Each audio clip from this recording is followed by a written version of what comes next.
আল্লাহর প্রতি অবিচল বিশ্বাস এবং আস্থার কথা বলেছিলেন শহীদ প্রেসিডেন্ট জিয়াউর রহমান, সেটাকে মুছে ফেলে দিয়ে উনি সেখানে এমন এক আইন মন্ত্রী দিয়েছেন, আমি বলি আমার ভাষায় সরকারকে ভূতে ধরেছে। ভূতের পা নাকি থাকে পেছনের দিকে, সামনে যত এগোতে চায় তত পেছনে চলে যায়। সরকারে কিসে ধরেছে? ভূতে ধরছে। সরকারের মাথার উপরে চেপেছে বামপন্থীরা। बर्बाद गुलिस्तान के लिए एक ही उल्लू काफी है, गुलिस्तान की हर शाख पे उल्लू बैठे हैं, फिर अंजाम गुलिस्तान क्या होगा। ফুল বাগানের ধ্বংস করার জন্য একটা হুতুম পেঁচা যথেষ্ট, কিন্তু হুতুম পেঁচা বসে গেছে প্রত্যেক ডালে ডালে। ফুল বাগানের অবস্থা কি হবে আল্লাহই জানে।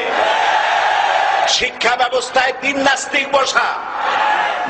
আইন যাকে দেওয়া হয়েছে তিনি আইনের চেয়ারে বসে সব বেআইনি কথা বলতেছেন।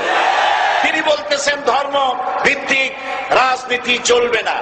প্রধানমন্ত্রী আপনি বলেন নাই আমরা আপনার কল্যাণকামী, যেভাবেই হোক আপনি প্রধানমন্ত্রী হয়েছেন, যেভাবেই হোক আপনি সরকারে গেছেন, আমরা চাই 5 বছর আপনি চালান, কিন্তু ভালোভাবে চালান।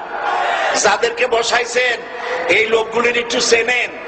এই লোকগুলি হচ্ছে তারা যারা আপনার পিতা স্বাধীনতার স্থপতি প্রেসিডেন্ট মরহুম শেখ মুজিবুর রহমান, যার জনপ্রিয়তা ছিল আকাশচুম্বী, সে আকাশচুম্বী জনপ্রিয়তা থেকে মাটির সাথে ধসিয়ে দিল কারা? তাদেরকে আপনি মন্ত্রী বানিয়েছেন। আপনার পিতার যে দশা তারা করেছিল, এরাও আপনার সেই দশা করে ছাড়বে। তার প্রমাণ হচ্ছে মন্ত্রী বলছে ধর্মনিরপেক্ষ ধর্মভিত্তিক রাজনীতি চলবে না। আপনি বলেন নাই, উনি বলেছেন। আপনি প্রতিবাদ করেন নাই, আপনার প্রতিবাদ না করাটাই ওই বক্তব্য আপনি সমর্থন করেছেন বলে প্রমাণিত হয়ে গিয়েছে। ধর্মভিত্তিক রাজনীতি নিষিদ্ধ ঘোষণা করবার মতো দুঃসাহস করবেন না। ধর্মভিত্তিক রাজনীতি শুধু বাংলাদেশে নয়, ভারতে আছে, শ্রীলঙ্কা আছে, মালদ্বীপে আছে, অস্ট্রেলিয়া আছে, আমেরিকা আছে, নিউ গিনি আছে, অস্ট্রেলিয়া আছে, আমেরিকা আছে, ইউরোপে আছে। পৃথিবীতে গণতান্ত্রিক অন্তত 50টি দেশে ধর্মভিত্তিক রাজনীতি আছে। তারা ইলেকশন করছে এবং ক্ষমতায় গিয়ে তারা পার্লামেন্টে অংশগ্রহণ করছে। বাংলাদেশে ধর্মনিরপেক্ষ রাজনীতি আপনি বন্ধ করতে পারবেন না, অসম্ভব। আইন মন্ত্রী আইন পাশ করে নিষিদ্ধ ঘোষণা করার জিনিস পান নাই। আপনি আইন পাশ করে নিষিদ্ধ করুন, সোনার ছেলেরা টেন্ডারবাজি করতে পারবে না, নিষিদ্ধ। মাস্তানি করতে পারবে না, মেয়েগুলারে SMS করতে পারবে না ফ্রি টক টাইমে, শয়তানি বদমাশি করতে পারবে না, ওজনে কম দিতে পারবে না, খাদ্যে ভেজাল দিতে পারবে না। এইসব নিষিদ্ধ করতে পারবেন না। নিষিদ্ধ করার জিনিস পায় না, ধর্ম নিষিদ্ধ করো। তার মানে ধর্ম নিষিদ্ধ করতে পারলেই বড় বড় বোতল খাওয়া যায়। ধর্ম নিষিদ্ধ করতে পারলেই চুরি করা যায়, ডাকাতি করা যায়, বদমাশি করা যায়। আমার সম্মানিত সেক্রেটারি জেনারেল বলেছেন ক্লাস 9 এর ছাত্রকে অশ্লীল মামলা দিয়ে রিমান্ডে নেওয়া যায়। এই কাজ আপনারা বন্ধ করে দিন।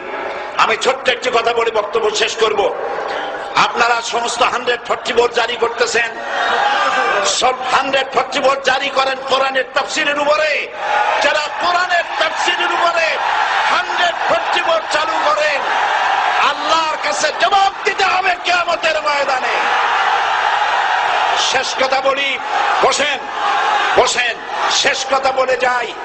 প্রধানমন্ত্রী, মাননীয় প্রধানমন্ত্রী, আপনাকে আবার বলি, আমরা আপনার শত্রু নই, আমরা আপনার শত্রু নই। আপনার শত্রু আপনার পাশেই।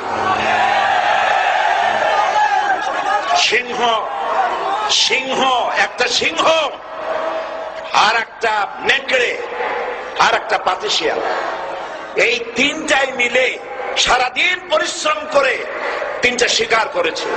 একটি খরগোশ, একটি হরিণ আর একটা বড় গরু। সিংহ বলছে আমি পরিশ্রম করে আমরা তিনজনে শিকার করছি, কিন্তু আমার নিয়ম হলো বিচার ব্যবস্থা না করিয়া, ভাগ না করিয়া খাওয়া আমি পছন্দ করি না। তো আমি প্রথমে দায়িত্ব দিলাম নেকড়েকে, নেকড়ে ভাগ কর। নেকড়ে বলল, মহারাজ এটা বাদ করার কি আছে, ওই খরগোশটা বেটা পাতি শিয়াল খাক, হরিণটা আমি খাই, যেহেতু আপনার দেহ বড়, আপনি মহারাজ, আপনি গরুটা খান।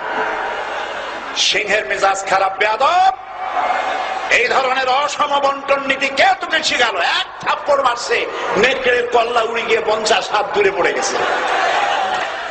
এবার সিংহ বলছে, এই শিয়াল ভাগ কর বেটা। শিয়াল কয়, মহারাজ এই সাধারণ জিনিসে কি ভাগ করার কোন বিষয়? কয় না, ভাগ না করলে তো আমি খাইতে পারি না। তো ভাগটা যদি আমার করতেই বলেন, আমি বলবো খরগোশ দিয়ে আপনি ব্রেকফাস্ট করবেন, লাঞ্চ করবেন হরিণ দিয়ে, ডিনার করবেন গাভী দিয়া। মহারাজ খুব খুশি, হ্যাঁ রে শিয়াল রে, এত সুন্দর ইনসাফ ভিত্তিক বন্টন নীতি কে তোরে শিখাল রে? একটু আগে যে কল্লা দিয়া গেল ওই আবার শিখাই গেছে। কাজী ধর্মভিত্তিক রাজনীতি নিষিদ্ধ করতে গিয়ে ফেরাউন আর নমরুদ যে শিক্ষা পেয়েছে তার থেকে শিক্ষা গ্রহণ করুন। আগুন নিয়ে খেলবেন না, বরদাস্ত করবে না বাংলাদেশের 16 কোটি মানুষ। মুসলমান তো দূরের কথা, হিন্দু, খ্রিস্টান, বৌদ্ধ সব ধর্মপ্রাণ ধর্মভিত্তিক রাজনীতি নিষিদ্ধ করার মতো আগুন নিয়ে খেলা বন্ধ করুন, বন্ধ করুন। জনগণ মানবে না, মানবে না, মানবে না। আল্লাহ হাফেজ। বাংলাদেশ জিন্দাবাদ, বাংলাদেশ জামাত ইসলামী জিন্দাবাদ, বীর চট্টলা জিন্দাবাদ।